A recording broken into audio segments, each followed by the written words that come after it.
বাণী কি পারবে তার সর্বশক্তি দিয়ে রায়বাড়ির সিংহাসনে নিজেকে প্রতিষ্ঠিত করতে, নাকি অনিরুদ্ধের এই অদ্ভুত তাঁবুঘাটির চক্রান্তে হেরে যাবে মৌলি? মৌলিকে ফাঁসানোর নতুন ষড়যন্ত্রে বাণীর এই ভয়ঙ্কর ব্ল্যাকমেলের জাল থেকে অনিরুদ্ধ কি পারবে বাণীকে বাঁচাতে? হ্যাঁ দর্শকবৃন্দ, ওমর দরদিয়া সিরিয়ালের এই পর্বে এমন একটা টুইস্ট এসেছে যা আপনার চোখ কপালে তুলে দেবে। রায় পরিবারের বাগানের রংচঙে তাঁবু খাটিয়ে অনিরুদ্ধ আর বাণী যেন যুদ্ধ ঘোষণা করেছে।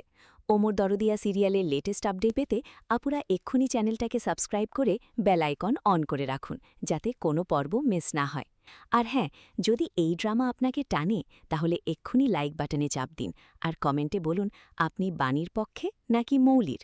দর্শক, শুরুতেই চোখে পড়ল অনিরুদ্ধের সেই রংচঙে ক্যাম্পিং টেন্ট। রায়বাড়ির বাগানে মিলিটারি স্টাইলের ঘাঁটি গেড়ে অনিরুদ্ধ গর্জন করে বলছে, এখান থেকেই রায় পরিবারকে রক্ষা করব, সব বিপদ থেকে, আর বাণীকে আমি সিংহাসনে বসাবই।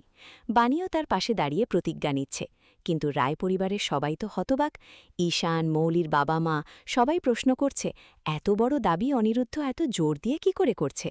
তারপর এলো সেই বোমা। বানটি লুকিয়ে লুকিয়ে ভিডিও করে এনেছে বাণী আর তার পরিবারের কথোপকথন। ভিডিওতে বাণী বলছে, রায়বাড়িতে গিয়ে মিথ্যে গল্প বলে এলাম যে আমি তাদের হারিয়ে যাওয়া মেয়ে। এটাই তো আমাদের একমাত্র পথ, না হলে স্কুলের ফিও দিতে পারছি না। অনিরুদ্ধও তার সঙ্গে সায় দিচ্ছে। পুরো পরিবার যেন বজ্রাহত। মৌলি কেঁদে কেঁদে বলছে, ড্যাড, তুমি সন্দেহ করছিলে আমি তোমার মেয়ে নই, আমি তো তোমার বেবি গার্ল। মৌলির চোখের জল দেখে সবার বুক ফেটে যাচ্ছে। এদিকে অনিরুদ্ধ আর বাণী তো থামার নয়। চুক্তির বলে তারা বাড়ির সব কাজ নিয়ে নিয়েছে, ঝাড়ু দিচ্ছে, পাম্প চালাচ্ছে, বাগান পরিষ্কার করছে। বাণী বলছে, এ বাড়ির সব ময়লা আমরাই ছেটিয়ে দিয়ে যাব। কথার আড়ালে যেন সম্পত্তি দখলের ইঙ্গিত।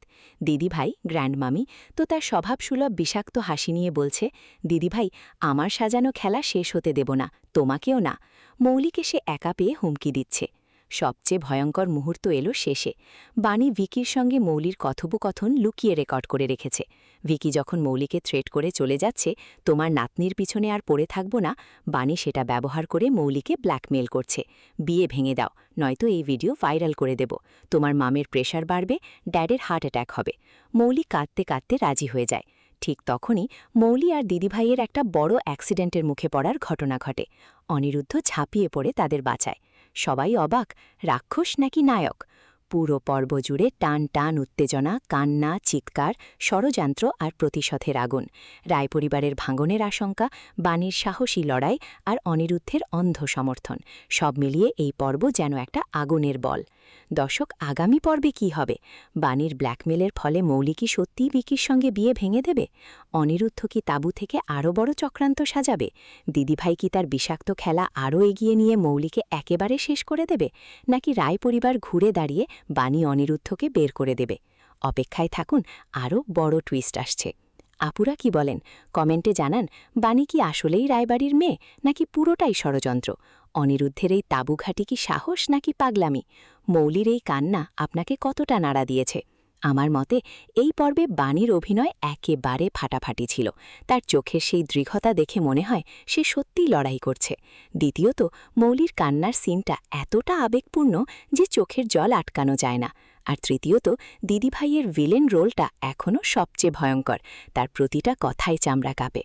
দর্শক, এই পর্ব যদি আপনার ভালো লেগে থাকে তাহলে এক্ষুনি লাইক করুন, কমেন্টে আপনার মতামত জানান, ভিডিওটা শেয়ার করে সবাইকে দেখান।